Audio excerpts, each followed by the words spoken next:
વલસાડમાં English national સ્કૂલની ફરતે વરસાદી પાણી ભરાયા. ભાગડાવડા ગામમાં પાણી ફરી વળ્યું. વલસાડ જિલ્લામાં છેલ્લા કેટલાક દિવસોથી વરસી રહેલા ભારે વરસાદના કારણે અનેક નીચાણવાળા વિસ્તારોમાં જળબંબાકાર બની ગયા છે.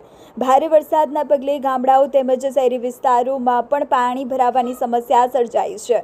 તેવામાં વલસાડ તાલુકાના ભાગડાવડા ગામમાં આવેલી ઇંગ્લિશ નેશનલ સ્કૂલની આસપાસ પણ વરસાદી પાણી ભરાઈ જતા ચિંતાજનક સ્થિતિ ઊભી થઈ હતી.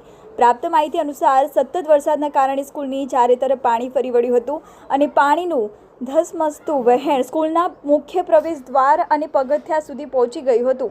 કેટલીક જગ્યાએ અંદાજે કમર સુધી પાણી ભરાઈ જતા સ્કૂલ પરિસરમાં પણ પાણી ઘૂસી જવાની સ્થિતિ સર્જાઈ હતી, જેના કારણે સ્થાનિક લોકોમાં ચિંતા વ્યાપી ગઈ હતી.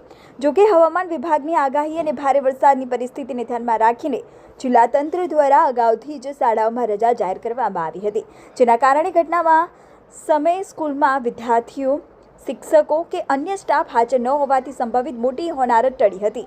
જો નિયમિત રીતે શાળા ચાલુ હોત તો વિદ્યાર્થીઓની સુરક્ષાને લઈને ગંભીર પરિસ્થિતિ સર્જાઈ શકતી હતી. વિસ્તારમાં પાણી ભારે વહેણના કારણે સ્થાનિક લોકોને અવરજવર કરવામાં પણ ભારે મુશ્કેલીઓનો સામનો કરવો પડી રહ્યો છે.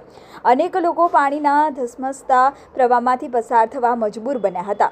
વરસાદી પાણીના કારણે આસપાસના રસ્તાઓ પણ પ્રભાવિત થયા હોવાનું સ્થાનિકોએ જણાવ્યું હતું. સ્થાનિક રહીશોમાં તંત્ર સામે વરસાદી પાણીના યોગ્ય નિકાલની માંગ ઉઠી છે અને લોકોનું કહેવું છે કે દર વર્ષે ભારે વરસાદ દરમિયાન આવી સ્થિતિ સર્જાય છે, તેથી કાયમી ધોરણે ડ્રેનેજ અને પાણી નિકાલની સુવિધા મજબૂત બનાવવામાં આવે. સ્થાનિકોએ તંત્રને વહેલી તકે અસરકારક કામગીરી હાથ ધરી પાણીના ભરાવાની સમસ્યાનો ઉકેલ લાવવા અપીલ કરી છે. હાલમાં વરસાદી પાણીનું સ્તર ઊંચું રહેતા સમગ્ર વિસ્તાર પર પ્રશાસન નજર રાખી રહ્યું છે અને પરિસ્થિતિ પર સતત મોનિટરિંગ કરવામાં આવી રહ્યું છે. તેમજ વલસાડના ભાગડાવાડા ગામમાં આવેલા ગ્રીન પાર્ક 2, 3, 4, જીનતનગર, સદનનગર સહિતના નીચાણવાળા વિસ્તારોમાં વરસાદી પાણી ભરાઈ ગયા છે, જેને લઈને આ વિસ્તારના લોકોને ઘરમાંથી બહાર નીકળવું પણ મુશ્કેલ બની છે. ત્યારે આવી પરિસ્થિતિમાં કોઈ પણ જવાબદાર વ્યક્તિ સ્થળ પર જોવા માટે આવી નથી. ઉલ્લેખનીય છે કે થોડા દિવસ પહેલા પણ ભારે વરસાદને પગલે વલસાડના ભાગડાવાડા ગામમાં પાણી ભરાવાની સ્થિતિ સર્જાઈ હતી. તેમ છતાં વરસાદી પાણીના નિકાલ માટે કોઈ પણ કાર્યવાહી કે કામગીરી થઈ ન હોવાને લઈને વરસાદી પાણી ભરાઈ ગયા છે.